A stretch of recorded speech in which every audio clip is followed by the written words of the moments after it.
Good morning from Sydney, and yeah, I guess if you're watching this, the live Skype feed didn't work. Sorry about that. So here's my the canned presentation on yeah, what kind of content we wanted to put in here on the library resistance. So Abraham's already showed you how the layout all worked and stuff like that. The big things that I was trying to fill here were these 4 RSS feeds up at the top. That was kind of the idea there. So if you look at it, we've got Canadian Library News, Information Science News, Resistance Around the World, and Our Public Library, the .to kind of thing. So this one on the right here, the Our Public Library, that's just a straight RSS feed from their site kind of thing. That's everything going on there. So we figured that because it's inspired by this the situation in Toronto, I figured let's go to the main official campaign for that, and we'll just republish their stuff there. The Resistance Around the World, and well, okay, let's start with that. The Resistance Around the World, this one is actually being fed through an RSS feed from a Pinboard account.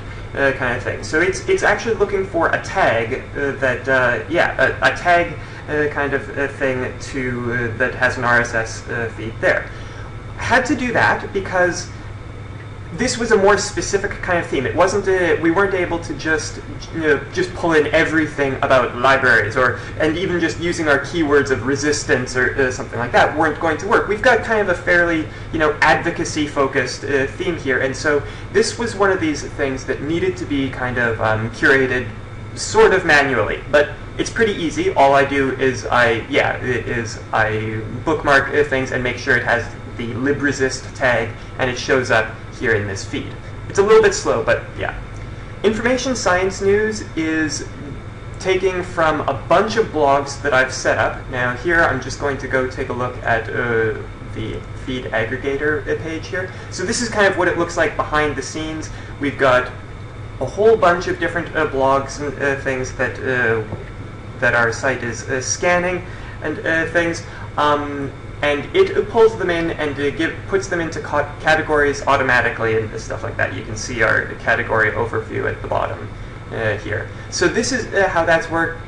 We can add new feeds and stuff. We can edit how things are displayed and things as it goes along. Okay, so that's how the Information Science News works. Now the Canadian Library News, ideally what I wanted it to be is for it to just come in as the Google News Canadian Library headlines. I set up a Google News alert kind of thing. That didn't work for some reason. Ideally, it will in the future kind of thing.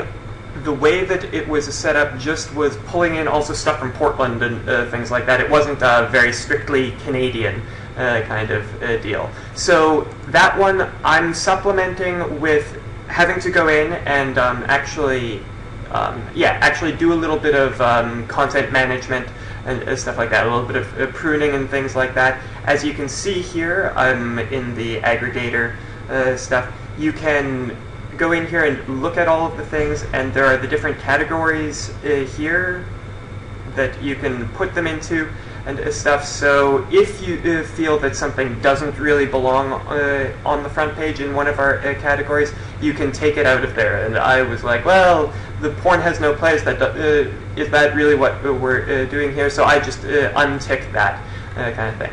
Again, it's a little bit more curation than a strictly automated thing, but yeah, that's kind of how we did it. And with a community of users and stuff like that, it would actually be useful. We'd have things, and that's why Jamie's content stuff was going, the content policies, and yeah, how that's all going to work there too. Last thing. So we've got our different blog posts and stuff on the main page. Those we've got fewer of here. The main focus is the aggregation sort of stuff. But on these things, we figured having a good, having videos on Mondays and do a follow Friday kind of thing.